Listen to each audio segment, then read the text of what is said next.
Hello everyone, welcome back to my channel. If you're new here, welcome. I make videos about witchcraft, paganism, spirituality, demonology, the occult, and other related topics. So if any of those things sound interesting, feel free to hit subscribe if you'd like. Today's video is going to be a review and walkthrough of the Nightmare Before Christmas tarot deck. I really am excited for this one, and I hope you all are too. This deck is getting quite popular, and for good reason. So yeah, stay tuned if you want to see me open up this deck and review it.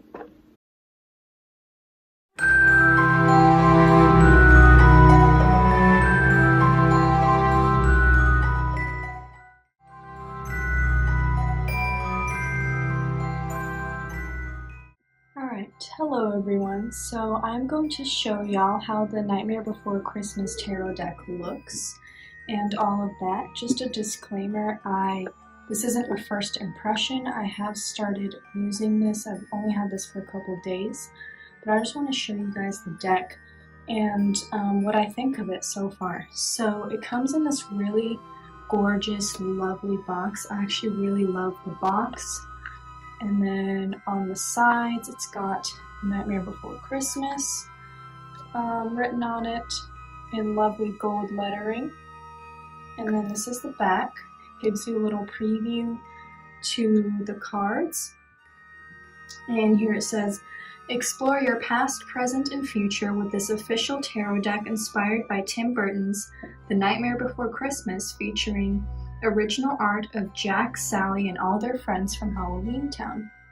And this is actually one of my favorite animated films. I love Tim Burton. I love The Nightmare Before Christmas. So I was so stoked to see this deck. So it opens up like this, slides off really nicely, which I really like. And the box feels very durable. It's quite thick, like it doesn't even bend when I do this, which is really nice. And then this is the inside. Then as soon as you open it, you've got a nice little booklet. It says Nightmare Before Christmas Guidebook. So here's the guidebook. This is the back with Jack and Sally. It's a really cute little guidebook. So let's flip through it. So we've got the table of contents, cute little bats. I love that it's in color. I know that's a really minor thing, but I really do like when the guidebooks are in color and they're good quality, and you can tell they put effort into the guidebook as well as the cards, right? So that they don't have a half-assed kind of guidebook. And it's got all the cards in full color. It's got descriptions. So for the High Priestess, Sally's perceptive and observant nature perfectly captures the energy of the High Priestess card. The High Priestess is an intuitive visionary who's tuned in to what's really going on under the surface. And then it has the upright and reversed meaning.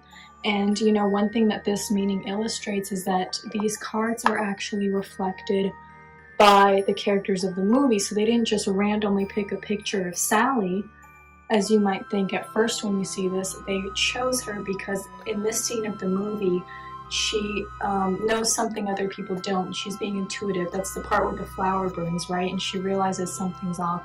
And so she's embodying that High Priestess energy. And I really appreciate that they actually put so much thought into who they choose and what scenes of the movie they're choosing to depict a certain you know, a certain thing or a certain concept, a certain card. And then I'll just kind of flip through. Then you've got these minor arcana ones, so now they've got the card, a smaller picture of the card, and they still got descriptions of them. And then, let's see, at the end they've got how to care for your deck. It talks about smoke cleansing, putting them under the moonlight, the crystals that you can use like selenite and black tourmaline in order to cleanse them and stuff like that, how to prepare, and it shows you a couple of spreads, and that's the end of the guidebook. Then we've got the actual cards. The first thing, my nails match, that's cool. But I really love the backs. They're so pretty. They're such a lovely aesthetic. So I'm just gonna flip them over. It's got a little ribbon there. And that's that. Now, these are the cards, the backs, you can see. Now, these are not in the order I got them in because I've already shuffled them, but I'll just start showing you the cards. So we've got Presence, which is the Pentacle suit. The Pentacle suit is Presence. This is one of my favorites. This is the Death card. For Cups, we've got Potions. So it's still based on the Rider-Waite, but with different names for the suits. For Swords, we've got Needles, Wheel of Fortune, some more, and for Wands, we've got Candles. And I actually really like this because in the traditional deck, Wands are all about the fire element, all about fire energy, so it really actually makes a lot of sense to use candles to represent Wands. And I actually really, really like that. So, the Fool, see, and also a nice little detail on this card is, you know, the original Rider-Waite imagery, he has a white dog with him. Same in this Fool card, and I think that was pretty cool. And then so you've got the Needles, you've got the Empress, Four of Presents, Ace of Presents, the High Priestess card we talked about earlier.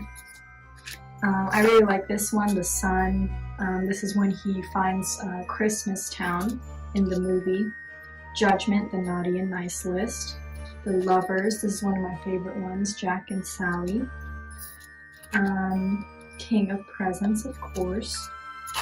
And then, let's just go through, and I'll kind of pause and talk about my favorite cards, the cards I really like. Tower, Jack lives in. I'll keep going. So far, I really, really like the aesthetic of the imagery. I love the aesthetic of the movie.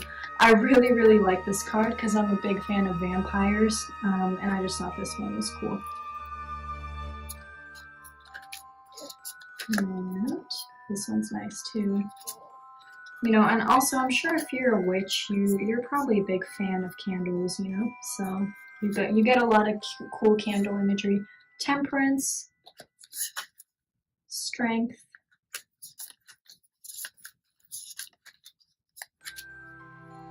I like this one, King of Candles. Ace of Potions, this one's really nice. The Chariot, when Jack Skellington embarks to take the place of Santa. Five of Potions, I like this one. The Moon, this one's really nice too.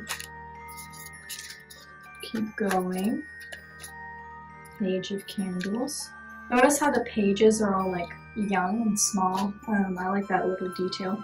The World, I like this one because it's all the, you know, all the portals to the holiday worlds, you know, Christmas Town, or that's not Christmas, it's Easter Town, Christmas Town, Halloween Town, Valentine's Day. So it's all of the kind of worlds, so it's, you know, all of them together. And that's a cool little detail.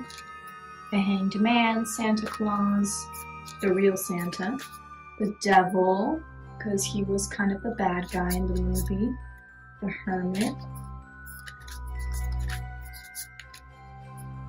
the Hierophant, and this one actually makes a lot of sense if you've seen the movie The Magician, and the Emperor, the Ace of Candles, Justice, I love the imagery on this one, and the Star. So, I have done a kind of get to know you spread with this deck where I kind of ask it questions and get acquainted with it, and I was very surprised to learn that this deck is like, I'm going to be brutal, I'm going to call you out, this deck is really going to be focused on your emotions and your intuition. And I'm a believer that not every deck does the same things for everyone, so for you it might be more lighthearted than that. But I was surprised because, you know, I'd assume a movie-themed deck would be more lighthearted, but then I was like, well, first off, it's a Tim Burton movie, even though, but I do think it's a lighthearted movie, but the deck itself is like, no, we're going to focus on your emotions and shadow work and stuff like that, which I guess is something that I do need, you know. I'm excited to work with it, although I know it's going to be a journey, you know, it's not going to be easy. But, you know, I guess my point with that is leave your expectations at the door and really just ask your deck what it's going to do for you. Because a deck that you might think is going to be really lighthearted Might not, might not be. But so far I've gotten very accurate answers with this, like very, very accurate. I really, really like it so far. I think it's a lovely deck. I'm obsessed with the art. As for the cardstock, so the cardstock is quite thick. You know, it obviously it bends, you know, so it's shuffleable, but it's not so thin that it bends super easily and breaks and folds over, which I really like. And if you can hear it, it's thick cardstock. It is not super, super thin like papery cardstock, which I appreciate. So these are good quality cards. And you know, it also has a very nice matte feel. The cards are very matte, right? They're not shiny, they are matte. They are they're smooth, but they're not shiny. And in some ways I really enjoy that, because most cards on the market don't have the same feel as these, at least not in my experience. So I really, really like that, and I do think it kind of goes with the aesthetic. I do think that the aesthetic of these looks better matte than shiny. So yeah, I really, really, really enjoy that about this deck. And you know, if you like The Nightmare Before Christmas, if you like Tim Burton, if you like collecting tarot decks, if you like the imagery of this, I definitely recommend it. So far for me, it's 10 out of 10. Alright everyone, I hope you all enjoyed that. I really enjoyed walking through the deck with you all and reviewing it, and I'm super excited to continue working with it. It's a really awesome deck, so if you like the imagery and if you like what you saw in this video, definitely I'd recommend getting it. Also, disclaimer, I am not sponsored or anything. I actually just really like the deck. Like, I literally just buy decks and review them because I like them. So yeah, I hope you all enjoyed this video. I love you all. Thank you for watching till the end. Blessed be. Bye.